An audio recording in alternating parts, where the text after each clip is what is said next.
All right, good evening, guys.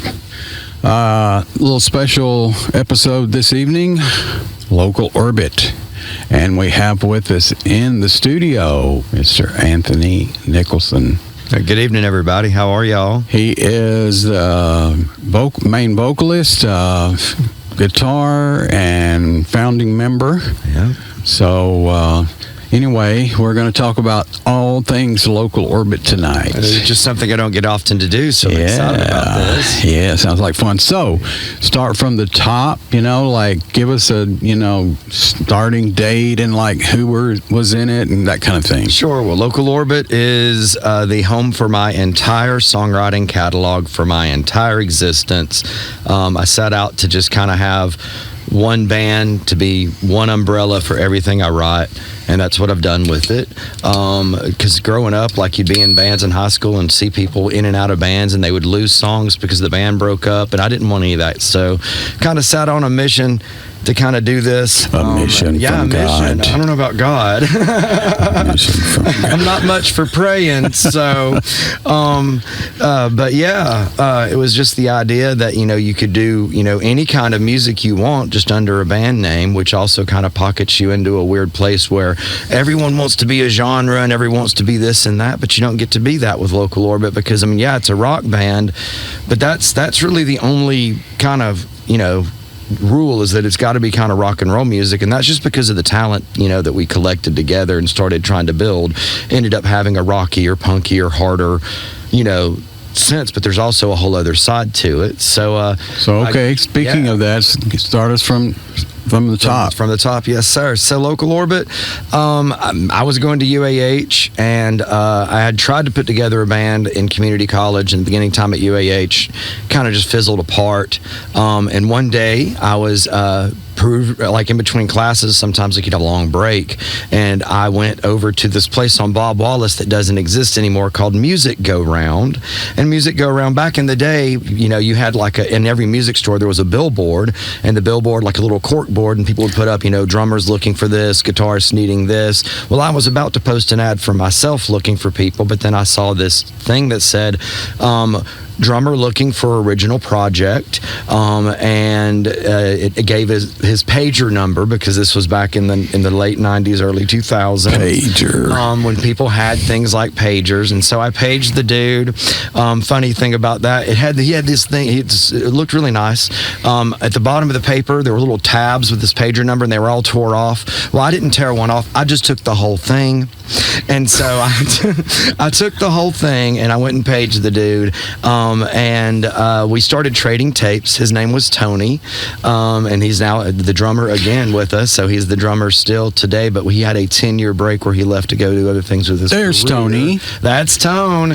Yeah, so me and Tone met in college through a billboard ad that he placed on at a place called Music Go Round on Bob Wallace. We started jamming together, trading tapes, realized, this is really going to work for both of us. Check this out, though. Yeah, man. That is the first longest lineup of the band. That is me, all Tony, these babies, man. Yeah, man. All these babies, dude. We were kids, and that other guy was Josh Cato. He was the next cat we met. I was an orientation counselor at UAH, meaning like when the freshmen would come in for orientation, we had a group of students that would spend the night with them in the dorms and teach them about college life and stuff like that. I was one of those guys, and I met Josh through orientation, because like at night we would do things like, how many freshmen can you fit in a CCRH shower, and because we had these big ass showers, and so we'd try to fit as many people as we can. And we also broke out to those of us that had guitars and played music. We kind of got together with the music folks and strummed some guitar and just kind of give them their first taste of college fun life, not the hard working class stuff, but the different side of life. And so I met Josh through that, and me and Josh and Tony got together and started jamming.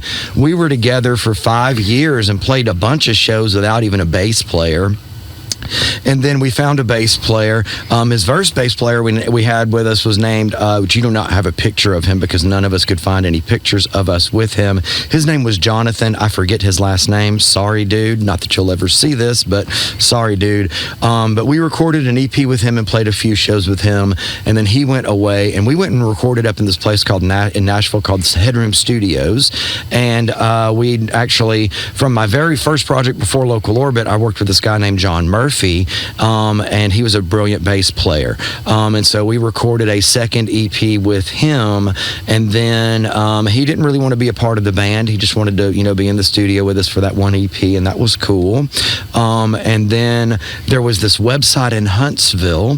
The website in Huntsville had this, it was called the cameltoe.cc. Camel toe. Yeah, and after a while, they just changed it to thetoe.cc, and it was a music bulletin board, kind of early 2000s vibe, where you could post like, I don't like this about rock and roll, or I love this about rock and roll, or also hey, I'm looking for musicians. We found an ad from a dude, and we responded to it, and that dude ended up being Wes Russell, and Wes joined us in 2000 and there's Wesley. It'd be 2005, November of 2005, and when he called us back and we started talking, I thought the dude said his name was Watts. For a little while, Wes's nickname was Watts in the band because I thought that's what he said his name was. But then Wes met us, thought we were way too square looking because me and Tony and Josh kind of, we don't really look the part of being in a rock band as you show a picture of me in spandex. That's very funny. And he thought we were kind of squares, and we started playing some of our harsher material, and he kind of realized, hey man, he could vibe with it. And then over the years we realized Wes can, he can play any kind of music and want to do different kinds of music. And so, that's kind of how that all plays out for Wes joining us up. And he also gave us a lot harder edge. He helped me lean into my punk tendencies, which I already had, but he definitely influenced those. Tony kind of gives me more of a mainstream rock and alternative vibe, which is also something I tend to cling to as well. And Josh was a little bit more metal. And that also something I have tendencies and inclinations to. This was our very first practice room, SMC. This was Tony's mom's house in Newmarket, Alabama. That is the bedroom Tony grew up in. We spent many a nights writing many a songs in that room. A lot of those songs we still play because this is a lifelong project for me. I don't retire many songs at all. A lot of songs do take long breaks from being played and rehearsed and even performed live, but they all still kind of hang out and be a part of what is Local Orbit musically speaking. So, but yeah, that picture brought up back a lot of memories when Tony sent it to me yesterday. It's like, holy fucking shit. Okay, so Tony, and then Tony had to leave, right, for a while? Yeah, so Tony left for a while. Tony, after a show one night, told us that he had took a job in Florida, and for a while, we tried our hardest to be in a band with Tony being in another state. That did not work very long. I think we did 2 shows where Tony was here, and then sometimes Tony would come up and play like half a set, and then the new drummer would play another set. We met a dude named Dustin Jackson, who I also don't have a picture of. Sorry, Dustin. Dustin was with us about 5 months, and then after that kind of fizzled out with Dustin, Josh left the band, Tony left the band, so it kind of was just me being the founding member left, and Wes, who had been with us a few years at that point. And we had picked up a dude named Scott Hodges, and then we met a guy. Yeah, that's Scott. And a fun story about meeting Scott. Scott started dating this chick who's now his wife. I mean, she's not just this chick, she's his wife. Scott met Catherine and started dating her. Catherine would come to the shows and hang out with everybody. Scott kind of, so we used to do these really elaborate after parties at people's houses after shows, and Scott was at an after party, and Scott picked up a guitar and started playing, and Scott did some stuff on the guitar. I was like, yeah, I want to play music with this guy. And so I guess I'm kind of glossing over the fact that Josh hadn't left the band at the moment that I decided I wanted to be in a band with Scott. So for a while we were also trying the whole having 3 guitars in a band. That kind of shook Josh out of the mix. And then it ended up being me and Tony and Scott. Me, Scott, and Josh, throwing up all these pictures. That was a fun night. I would love to tell the story about that night sometime if you want me to. Well, okay, then I got Nathan here. Yeah, I was trying to get up to Nathan. So after Dustin left, we met Nathan. Nathan was also with us for 10 years. The band is 25 years old this year, so it gets a reduction in all its auto insurance Pretty and homeowners insurance. Well, thank you, sir. It's something I am super, super proud of. So we met Guza, played with Guza for 10 years. The pandemic struck, and during the pandemic, Scott made the decision to retire from the band, and then Guza kind of went off the grid for a bit, is a good way of saying that. And so and this picture here, you're holding money. I think this was a Battle of the Bands or something. This was a Battle of the Bands where we won $1,000 and a chance to play at which had a chance to play at the Balloon Festival over at Point Mallard in Decatur, Alabama. That was a lot of fun. That was the biggest festival experience I personally had ever had. So it was a lot of fun to be on that kind of big a stage. We had to play during the day, and I'm kind of colorblind, so that kind of fucked up my ability to look down at the tuner accurately and stuff. So I found out a whole different taste of playing shows that I had never had, which was daytime shows on giant, built up stadium like stages that, like the sun's bearing down on you. You can't see the floor in front of you to where you can't tune your guitar and make sure your pedals are on. That was very interesting for me. Another interesting. Yeah, that was from one of our Halloween shows. So for as much as I don't want to have a gimmick, I am super into camp and super into, just being weird and kind of arty and ballsy. And that was from one of the Halloween shows we did back in the day when we'd have elaborate Halloween shows. That one I was Amadeus. We learned Rock Me Amadeus from the 80s and covered that. And that show was fun. So I showed up to that show in a giant ghost outfit that I ended up using for another gig 2 weeks later too. But this giant ghost outfit was just a harness that you wore over you. You could have a costume on under it. So I would hang out as a ghost for a little while. And then I remember it lifting up. Yeah. Like somehow on the stage, yeah, no, right? That is actually when I used it the second time at Crossroads. This was at Copper Top. And the Copper Top gig, I got into a giant coffin the band before our set. So the band, the 30 minutes before our set, I spent in a giant coffin that we had wheeled into this venue. And then they started playing Rock Me Amadeus. I bust out of the coffin in the Amadeus outfit. We do a whole show with me as Amadeus. And it was a lot of fun. Then 2 weeks later, I took that same ghost outfit because we were playing Crossroads back when Crossroads was downtown. And what we did was we had a fishing wire hooked to the top of the ghost outfit to where I could be in my Glam Hane was my character name that I invented for the event. He was kind of an 80s rocker. Had a lot of suggestive innuendo built into his costume. And we in the middle, so we came out, and the first song I was fully in that ghost outfit singing under the outfit. We did the Monster Mash. And then the second song we did was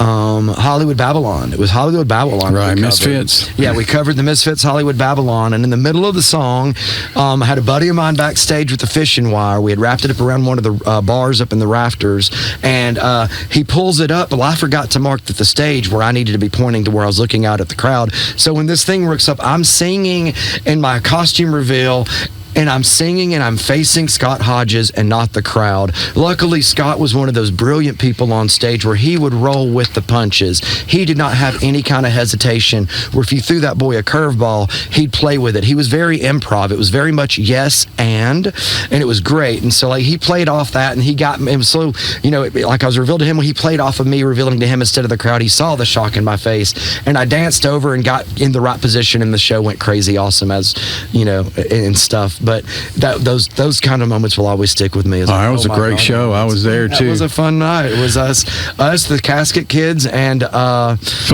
SMC, your kids band. We Dwell. We Dwell. Yeah, the three of us did that. Halloween forgot night. they were. Yeah. Had a giant costume contest. Some dude came up in 40K armor. It was fucking brilliant. Can I say the F word? Yeah. Okay. You can say whatever the hell you want. Right okay. But after I was going to say after Nathan, we'll have Scotty join for a while. Yeah. We got some cool tracks with that.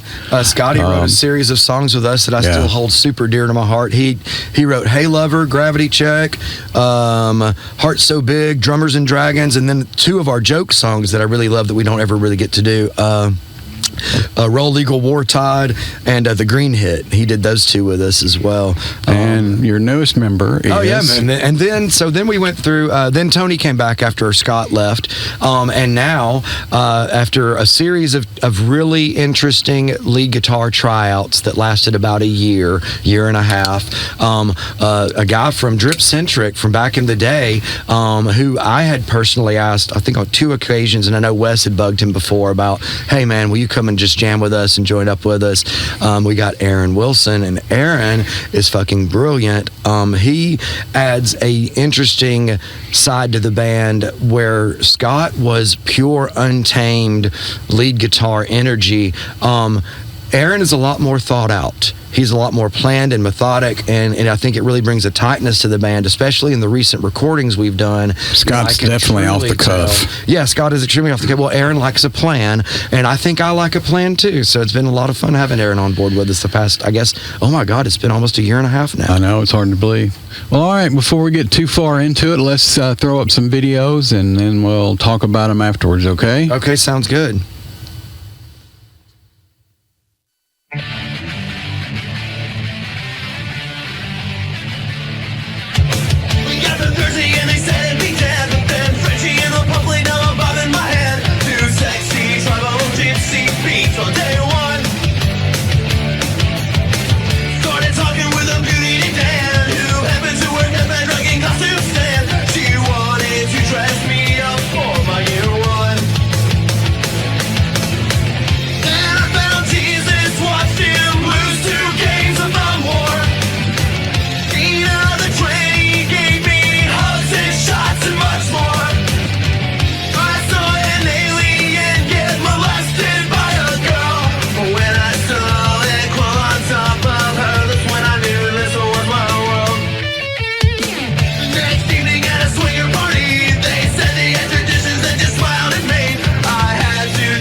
You saw some of those scenes that you were talking about with the Ghost and Amadeus, so that you get to see some of that. Also, before I forget it, somebody hit me up, and I'm sorry, I'm terrible with names, but about one of the shows at WLRH or whatever. That's the one that Brad works at. Yeah. Brad Posey. Yeah. Anyway, they did some show and with some local bands and stuff, and he said, he was asking me, did I listen to the show? And I said, man, sorry, I don't really listen to radio anymore. But anyway, he's like Dragon Con. He used Dragon Con on the show. Oh, very cool. Yeah. Very cool. Dragon Con's a fun song if you want the story behind it. Yeah, you want to go ahead and I'll be glad to tell you the story about it. So Wes and me and Aaron and Tony kind of are all super nerds. We're kind of just, we're all into sci-fi. We're all into D&D and all that stuff. In fact, I think Aaron and Wes are both DMs. I'm active in a campaign. It's been on for about 4 years now. I'm a level 11 paladin. So anyway, so Dragon Con's a big nerdy convention. Everybody knows about it. But back in the day, this was back when, it first started getting kicked off. This was the first one that Wes ever went to. Super fun fact about it was he came back from it and he's like, man, I wrote these lyrics. Well, number one, I write most of the lyrics in the band. Wes is, like that's just kind of how it all shakes out. So I was like, all right on. And so Wes started, kind of telling me the vibe, and like you could just feel this energy off of him. He just, and so I just picked up the guitar and I started playing the riff for it. And we kind of wrote it, just based on his vibe. I don't know what that is. Something that shouldn't be happening during the show. During show hours. Don't they see the flashing red lights outside? But anyway, the music and stuff happened immediately after he got back from Dragon Con, because he showed up to my house with this pack of lyrics, and he just kind of, we kind of built it around those lyrics. But the vibe, that lick, I remember playing it for the first time. I was like, I want it to be bouncy and energetic, and I want it to be more straightforward punk, and that's kind of how that shook out for us. But I thought it was super quick, and one of those things that kind of you could just you meet people with energy and they get the energy, and he had the energy that day with him, and you could just pick up off of that with the guitar and do exactly what we did with that song. I've had a lot of fun playing that song over the years. It's one of my favorite songs to play live. Number one, it gives me a chance to play guitar more than sing. And number two, it gives you a break in the middle of a set. Also, if you break a string, that's one of those songs you can try kind of string your string to, because other people are kind of playing the same thing I'm playing. I love it's definitely a fun tune, and crowd loves it. Yeah, man. I loves it all the time, every time I've seen it. All right, next video up. I can't wait.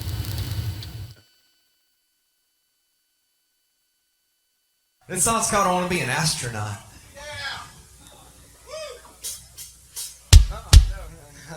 One, two, three. This song comes with a sickness, so a sickness is foretold. What's about to happen hasn't happened before, and it starts with a fever and it quickens to your blood. What's about to happen? Well, it's not what you know, and with wool pulled over our eyes, we've all been sold alive. Day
Wow, that's one of my favorite local orbit tunes, and in my experience, one of the favorite casual fan and people that see you live. They just latch onto that. Yeah, man. So we've been real lucky to have some songs that kind of people react to. That's one of them. I wrote that song, and the song "Bug Out Bag" kind of were written in tandem together. I was working on two things at the same time. I would work on one for a while, work on the other for a little while. Actually, middle of August 2014. Yeah, wow. 2013, 2014. That song's kind of old now. It sounds ridiculous. Yeah, dude, it's crazy. I mean, but that's also part of what's cool about it is that, we don't get to play as much as we used to get to play. And that's one of those songs that people just sing along with. And that's very hooky too. Yeah, well, thank you. And so we're, it and Fever. People always end up, talking Can't talk about Fever yet. Okay, so we'll talk about that in a little while, I suppose. No, it's that's one of those songs. I just love it. I love playing it. I love listening to it. I wrote it about a coming pandemic because I wrote it back when Ebola was sparking off and about to spill over nation borders, and people were getting real nervous about Ebola. And I wrote it just about a coming pandemic. You want to get the hell out, right? Yeah, well, just like about the whole vibe of conspiracy. I do a lot with in my music with conspiracy. That's one of the topics that I've decided to write a good deal about. Is just not necessarily that everything is a conspiracy, but just the fact that conspiracy is a thing, I guess. And that has a lot of meaning to me. I'm real proud of that one. Okay, as I was looking at some videos, going through videos of pre-production, I ran across something here that I had forgotten about, and it's just a little snippet, and I think it's cool, so we're going to play it. It's Nathan and Scott just jamming before rehearsal one day. Yeah, man. Oh, man, that was at the University Drive location. SMC 3. Man, we have wrote so many songs in your rooms. Listen to him, man. Yeah, I know, right? It just tripped me out when I saw it. I was like, wow, that's cool. Yeah, man, you should send that to him. He'd probably love to see that. Of course, hopefully I'll send him, a version of this. The podcast too. So, right on. All right, next up, I'm not going to tell you what, we'll just talk about it here. Yeah.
the newer tunes. Well, that is another crazy thing. That's music.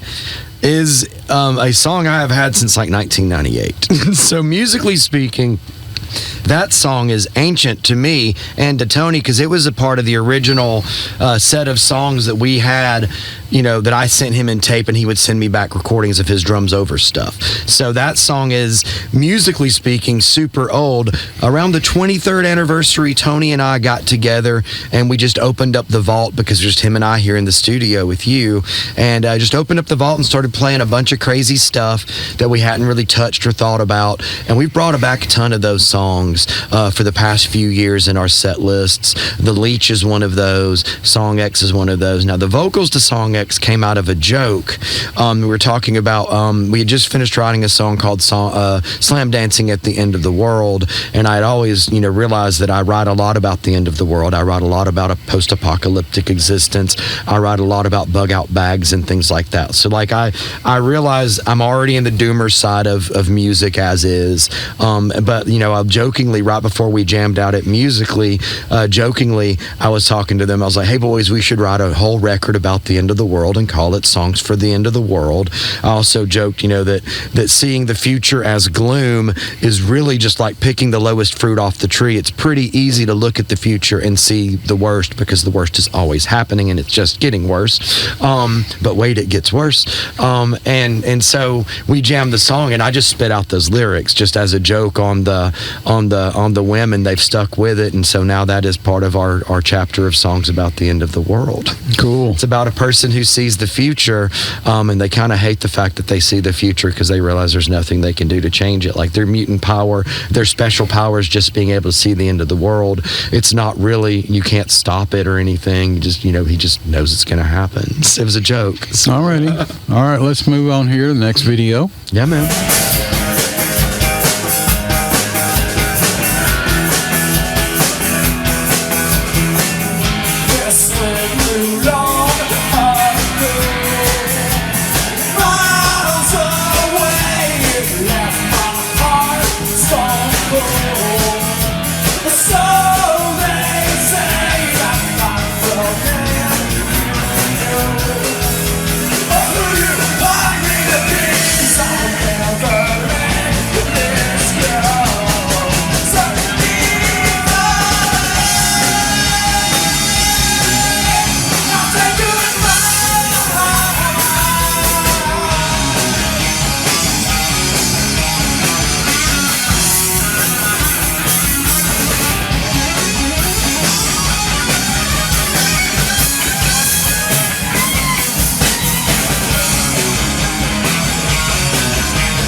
That was obviously Copper Top. Yeah, Copper Top. That wasn't the whole song, No, of course. it's the last half of Revenge, the sequel. Yeah.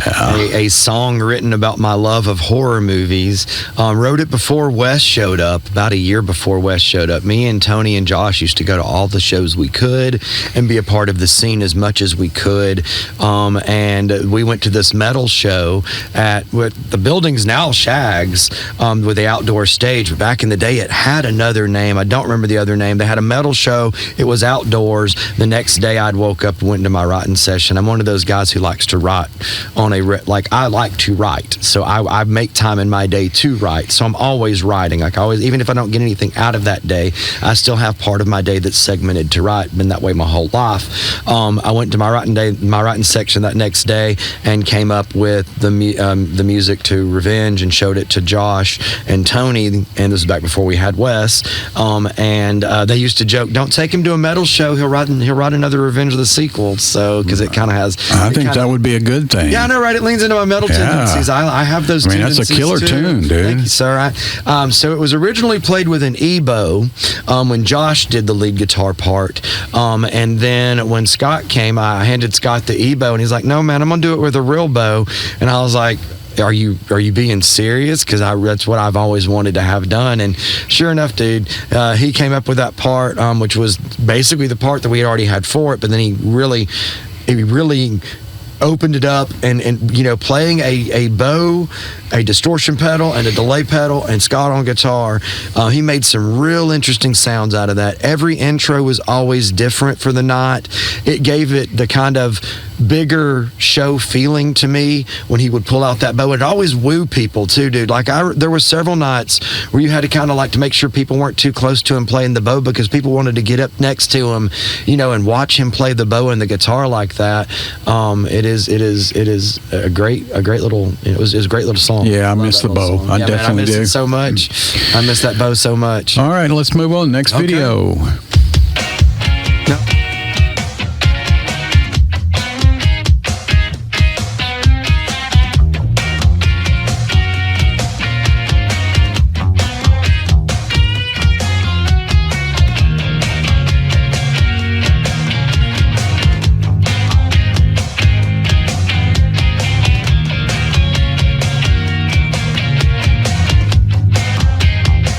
Well, I saw stars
Yeah, from our first record we did with the only full-length release we have that we did with you.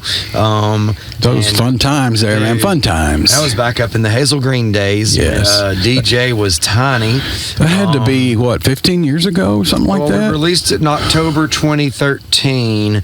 So, and we spent a good 2 years trying to get it together. Yeah. So that'd be, 11 and 12. 12. Yeah, 2011, 2012. So it's, almost 15 years. Yeah, I thought so. That's amazing if you think about it. Absolutely amazing. Yeah. It's crazy. I mean, we put a lot of time in that, but it was a blast. Yeah, man. A lot of time put into that one, and we finally got something. Think about real quick, SMC. I don't want to think about it. I know what you're going to say. What everybody else doesn't understand is we've tried to get albums off the ground for this band about a dozen times, and we will get like 20, 30 songs recorded, and then life happens and it doesn't hasn't come together. So what we're doing this time, should we go ahead and tell them what we're doing this time? I think so. All right, so what we're doing this time is we're just starting to release singles. We're going to start releasing singles here in the next few days, actually. So by the time this passes, maybe Giving Aura will be out. We got a song called Giving Aura we're about to release. We got a song called The Leech that's almost completely done. In fact, we're going to be tracking Aaron's parts for it tonight. It'll be close to being really ready. Should be done after tonight, I suppose. And then we've got Song X and The Beast of Red Rocks. And you heard some Song X already. Yeah. We're going to also, well, I'm going to keep some of the songs for surprise, but a lot of people are really upset we've never released a few of the songs. One of them you have already heard tonight. One of them I think you will hear because I've been forbade to speak about it until it shows up on the roster. Yeah. But those two songs will also be in this batch of songs we release as singles. And the rule for this one is we're no longer waiting till we get a whole bunch of songs done to do an album. Or whatever. We are going to release a song the minute it is done, and I have the copyright done. And I have the copyright stuff mailed off right now for Giving Aura and The Leech. And so those two should happen pretty quick. Well, all right, let's hit the next video. Sure, man.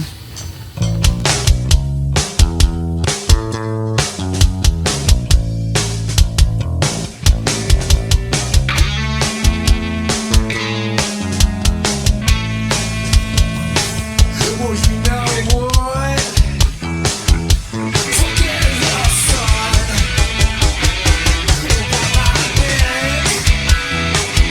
Let me become one. I'll lie in wait.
hard to believe that song was recorded at Copper Top. Would you say? Yeah, man, that was a live capture.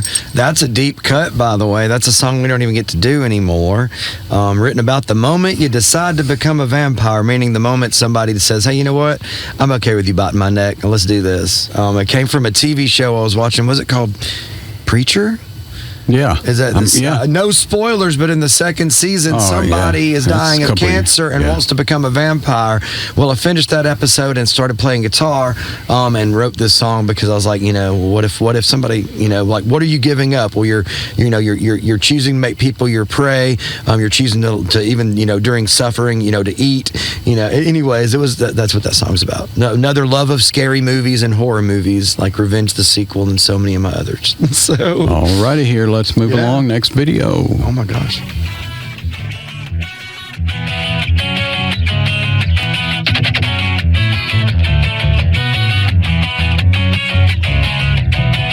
I'm like a dog that's barking up the wrong tree for many months before it even crossed my mind. Oh, it's just the next in line. Find the daily grind to see who comes out first, just hoping for the best and praying that it doesn't get worse. It happens every time. And we all could use some relief. About a cure for this disease. About a spell to lift the curse, but no matter what, how it gets worse. And things have got so hard, and I can find a way to make it all work. To stay in business one more day. It takes more than I can say. Fight the good fight, give it what it's worth. We trade American dreams in for American screams. Let's offer nickels and dimes. We all could use a relief, about a cure for this disease. About a spell to lift the curse, but no matter what, oh, it gets worse. It gets worse. Yeah, man. No matter what, it gets worse. Kind of my mantra for things. All right, man. We're running almost coming up on an hour here. Yeah, so wow, let's that flew by. Yeah, let's hit the next one here. Okay. Space Nation, take 3. We'll roll and count us in, mate.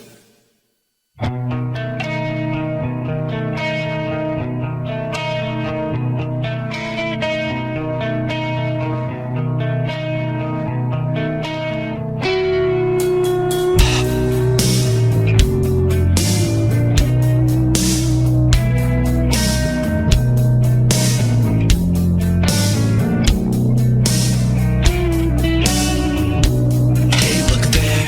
Wait, what's that?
was that venue before I forget it that the video was from? That venue was from a place in Decatur. That was from the Battle of the Bands that we won that $1,000 and the chance to play at Point Mallard. Cool I do looking not remember stage. the name. Oh, that was a great stage, Yeah. dude. It's a venue I hate that we lost. We lost that venue pretty quick. I don't think it was open very long.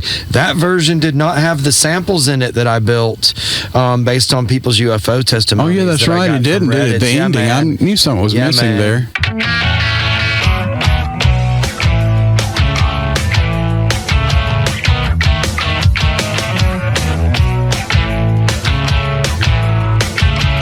Will the man not know? Please come back around. 'Cause of what I see in the mirror today, he's not making a sound. Gotta know oneself to love oneself. Are you ashamed to say you can stand yourself? Well, every time that I say it, sort of tongue in G-E. Ready or not, you cannot stop. Now here comes the new vibe. Better than this because it is that. Yes, here comes the new vibe. Ready or not, you cannot stop. Here comes the new vibe.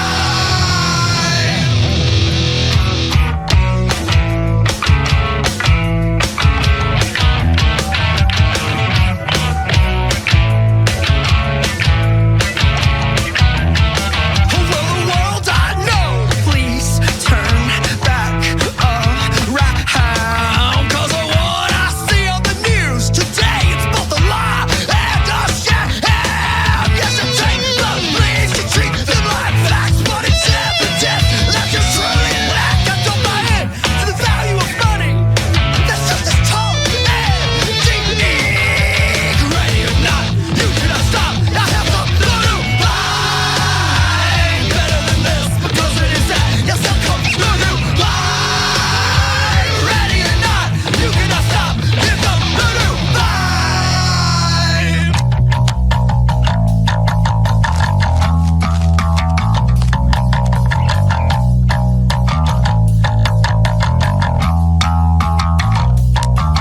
And it's by, sell me the path to heaven's a path to hell. And it's by, and sell me the path to heaven's a path to hell.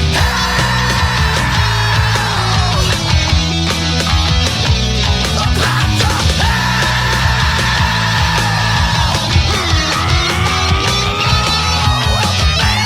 to please turn back around. 'Cause of what I see in the mirror today, he's not making a sound. No, ready or not, you cannot stop. Now here comes the new vibe. Better than this because it is that. Yes, here comes the new vibe. Ready or not, you cannot stop. Here comes the new vibe. Here comes the new vibe. We are the new vibe. Well. The new vibe. Yeah, man, that was a blast from the past. That is one of those songs we don't do anymore. It's an awful lot of yelling and screaming. But it's a and- cool tune. Yeah, man, but it's an awful lot of yelling and screaming. I was me and Wes worked on it one night. We're gonna have to retool it a little bit to get that back on the stage. The verses aren't the issue; it really is the chorus. Like that chorus is just a bunch of damn yelling and screaming. Oh, okay. I love it though. I'm super glad you included that. Yeah. That was the only song that was written for the SMC sessions that we recorded with you. All I the didn't rest know of that. those Yeah. songs I already had laying around, but I wanted to have one that was exclusive for this project we did, and that was the song that was written during the recording of it. That's the only one of them though. The rest of them I already had. Well, all right. I talked earlier about one of my favorite tunes, which is Astronaut, and of course, there's a couple others. Some we didn't have time for tonight, but We can always do a part two, man. Yeah, you know my all-time favorite tune as Oh, well we're ending as on it? Yeah, you know Scotty's. I mean, several Yeah, people man. I know. Here we go.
not that kind anymore.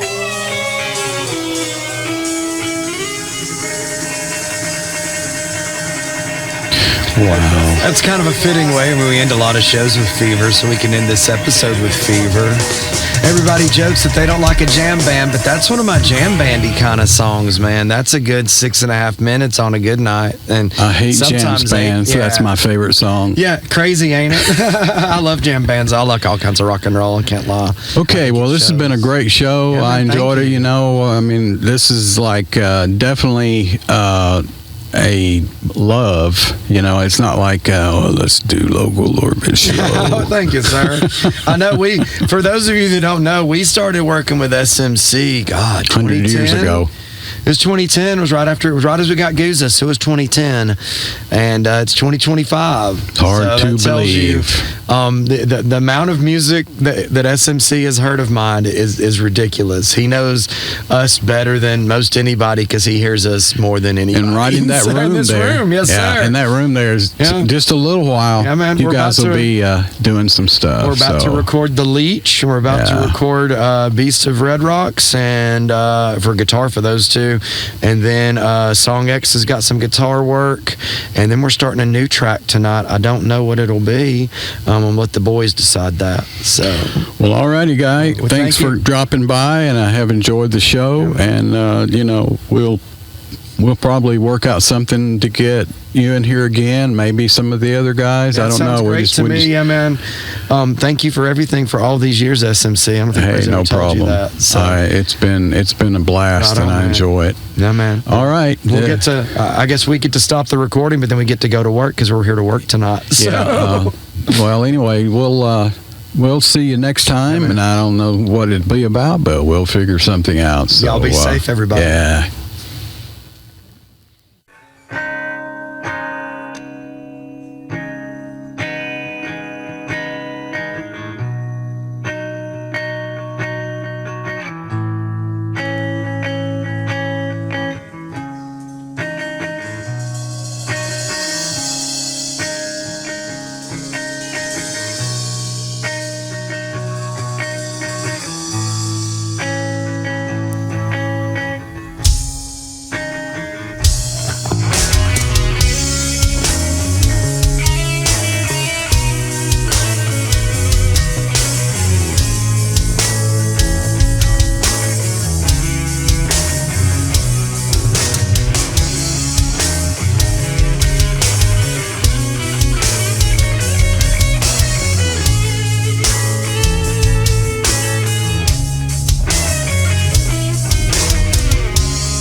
you need help, you better help yourself, 'cause I'm not that kind anymore.